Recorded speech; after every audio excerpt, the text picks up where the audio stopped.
भैया एक बार हाय बोल दीजिए।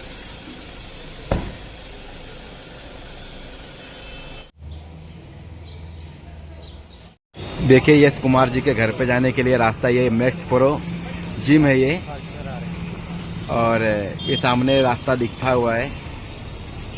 और सामने देखिए यूको बैंक भी यहाँ पे है, नियर में यूको बैंक। ये है Ramdev park, Meera road. UCO bank के सामने मैक्स प्रो जिम है, उसके सामने देखिए बालाजी हाइट है। मैं लेके चल रहा हूँ, आप लोग को दिखा रहा हूँ पूरा रास्ता में। ये सामने बिल्डिंग है ओम जय बालाजी हाइट। देखिए यहाँ बाजू में है मैक्स प्रो जिम।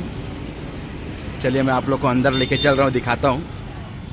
इसके अंदर यश कुमार जी का बंगला है।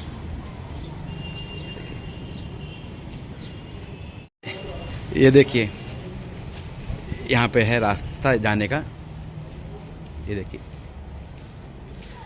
ये आपके सामने भैया का बंगला आ गया, यश कुमार जी का। ये देखिए, ये देखिए यहाँ पे लिखा भी है यश कुमार निधि, बंगला नंबर 1। ये देखिए यही है यश कुमार जी का बंगला है।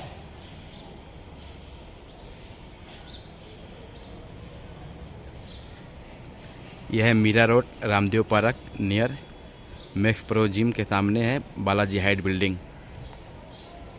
ये देखिए पूरा बहुत प्यारा है, यश कुमार निधि, बंगलो नंबर 1। देखिए